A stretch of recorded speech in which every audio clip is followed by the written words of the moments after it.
This article came out not too long ago, in fact, 23 minutes ago, on Reuters, and it gives me an opportunity to cover a part of this story in Venezuela that a lot of people don't understand. For me to do the entire explanation of what's happened since 2014 would take an hour-long video, and I just don't think folks are going to watch for an hour. So this article is a great time to talk about the difference between how places like Venezuela, Brazil, Mexico, Russia, Saudi Arabia, and the United States treat their oil industry. See, a lot of people don't understand that this company they're talking about here, this PDVSA, it's called PDVSA for short, was the Venezuelan state-run oil company. Now, a lot of people would scratch their heads. Why does Venezuela have a company run by the state to control the oil industry? Well, very simply, so that they are A, energy independent, and B, they do not want private corporations putting their bottom line ahead of the well-being of their people. You see, in this country, we have talked about for a long time this idea of quote-unquote energy independence. Well, the subtext to that is that the U.S. people, vis-a-vis the U.S. government, have some control over the oil that is imported, exported, or whatever. Well, after 2015, we no longer do. See, in this case, like for example, here's the Mexican version. They have a company called Pemex that does exactly the same thing as PDVSA does. It's a company, and it is in charge of all of the oil exports that leave that country. And the mission of Pemex is to make sure that the oil that leaves Mexico benefits the people of Mexico. This is the website for Aramco. This is the Saudi version of the exact same thing. This is Petrobras. This is the Brazilian version of the exact same thing. Almost every single major oil producer in the world has a company run by their state that ensures that the oil coming out of their country isn't going simply to profit a few people, unlike here in the United States. Now, prior to 2015, we had a very unique way of doing this. We actually passed a law in the 70s stating that private companies in America could not export oil for profit. There were some very, very limited exceptions for Canada and some for Mexico. But after 2015, they lifted the ban on this. This was done backdoor, under the table, very, very quietly in the last couple of years in the Obama administration. And he fought it. Just so you know, this is a Republican thing. And they ran out all of these stories about how our supplies had gotten too high and we were producing all too much oil and, it was unfair to these companies. But there's nothing now stopping these companies from exporting as much oil as they possibly can at the highest possible price they can. There will be no U.S. energy independence because there's no mechanism by which to ensure it anymore. Part of that actually had to do with this. You see, these private corporations, completely unregulated and uncontrolled by the United States in Venezuela, went down there and cooked up all of these fake bullshit contracts that made strange delineations between revenue and profit. You see, the price of oil isn't set by an independent country. The U.S. does not get to choose how much it charges for its oil. Neither does any country. There's a set rate. Now, for the last, 60, 70 years, one of the huge benefits that the people of America have enjoyed is the petrodollar. Meaning that no matter where you are, you can be in Biafistan and you want to buy oil from Russia, for example, you have to take your currency, you have to convert it into U.S. dollars, and then you have to use those U.S. dollars to buy that oil. That's because the world reserve currency was the U.S. dollar. That artificially props up our currency. Places like Venezuela do not have this. And this is how the U.S. was able to manipulate events and manipulate the price of oil to destroy this country. And then, of course, since they control our media, they run out the idea they want to blame the leader of that country.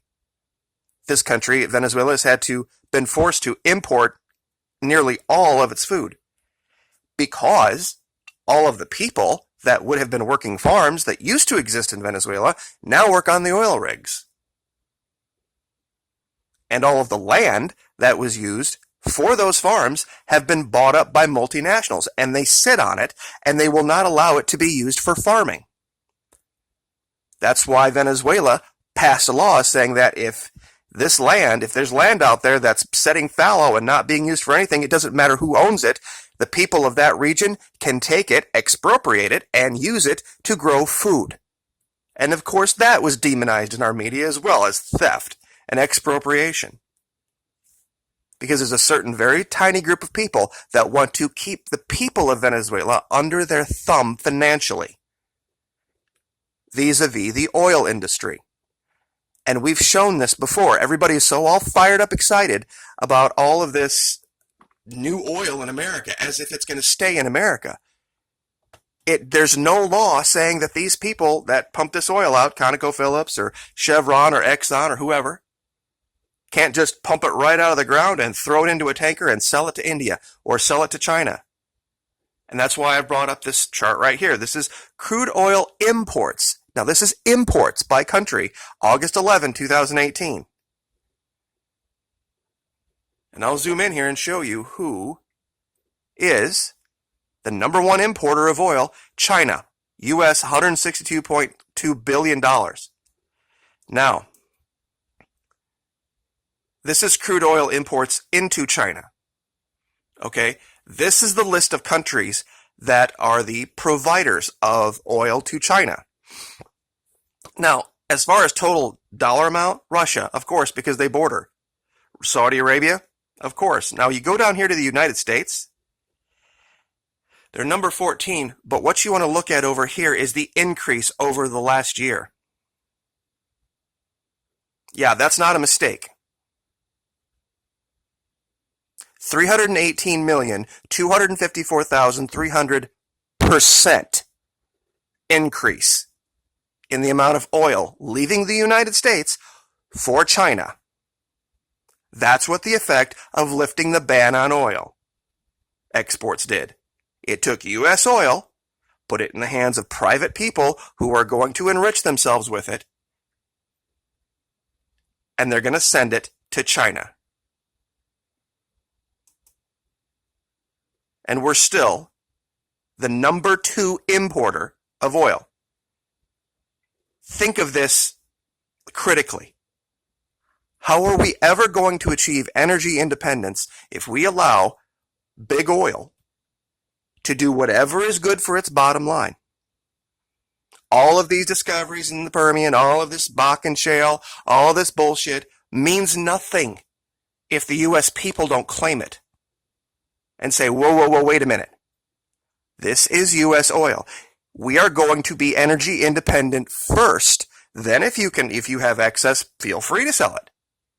But until our imports are zero, you don't export anything. If you try to do that, you try to push that idea, you get called a socialist. You're going to say, you're going to turn America into Venezuela. A lot of people didn't realize for the last 50 years we had that law. And that's why they hated it, because they had a vested interest in protecting the American people. Now, this is crude oil exports. Now, this is October 6, 2018.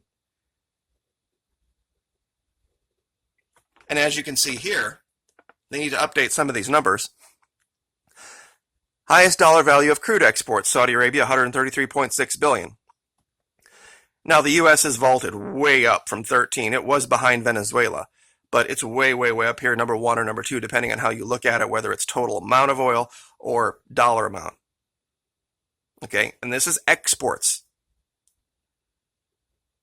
We are the number 2 importer of oil, and we're almost now the number 1 exporter of oil. And there's no mechanism now, and any mechanism that you would try to introduce to protect the American people and maintain our sovereignty, our energy sovereignty, you will get attacked by big oil and called a socialist and called all sorts of evil things.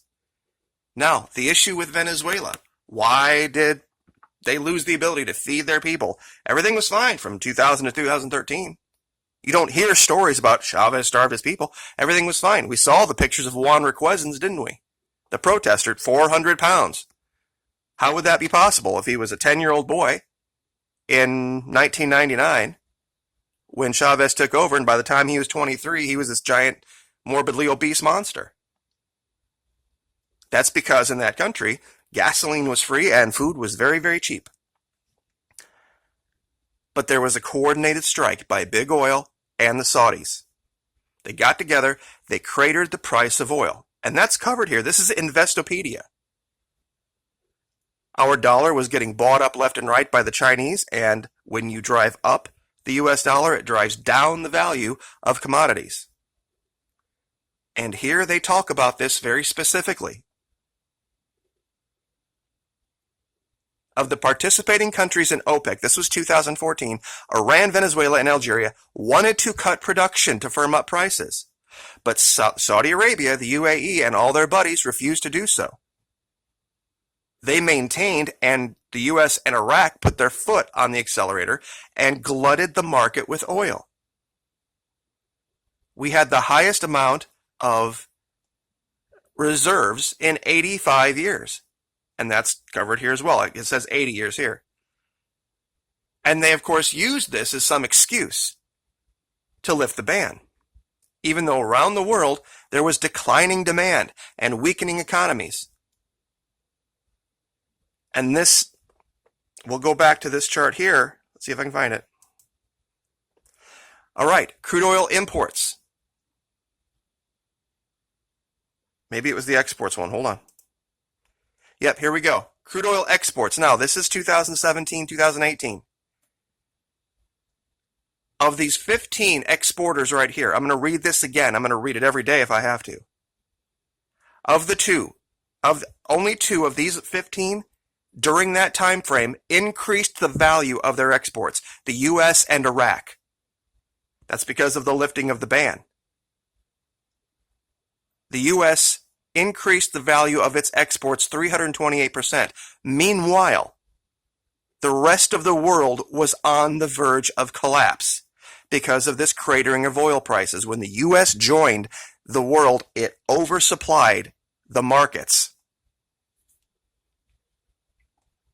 69.2% decrease in 1 year for Venezuela. Not in the amount of oil they were exporting, but in the value of that oil. They had to put out the exact same amount of effort, and they were paid 70% less for their oil. 55.5% for Nigeria, 32% for Canada, 15% down for Iran, 54%. The Saudis had a huge sovereign wealth fund of about $752 billion to absorb this. All of these major producers of oil got clobbered. The difference with Venezuela was this: the U.S. sanctioned that country. The leader of Nigeria, and you can go look at Muhammadu Buhari's Wikipedia, he had to go to 60 different countries to secure enough loans to cover the difference in this 1 year cratering of oil. And he had the privilege of doing so. Venezuela was prohibited. On top of that, as a result of the peace deal in Colombia, there were right-wing paramilitaries flooding the western part of Venezuela and robbing it of its currency and its resources. We covered this many, many months ago. There are a lot of moving parts to this story, and I know I've covered a lot of different information, but trust me, this was coordinated. This was organized, and the only chance Venezuela had to survive was do what they've done. Get off of the US dollar and go to China, go to Russia, get the loans, cut the deals with them. It was their only choice. It wasn't their first choice. They were our ally. For many, many, many, many years, we're the ones that destroyed the relationship with them, not them. by allowing big oil to use its bottom line and its desire for profit and greed to destroy not only U.S. sovereignty, but nearly the entire existence of another country. So I will leave it there. That's 15 minutes and a lot to absorb. So thank you guys so much. Like, share, subscribe, and we'll see you next time.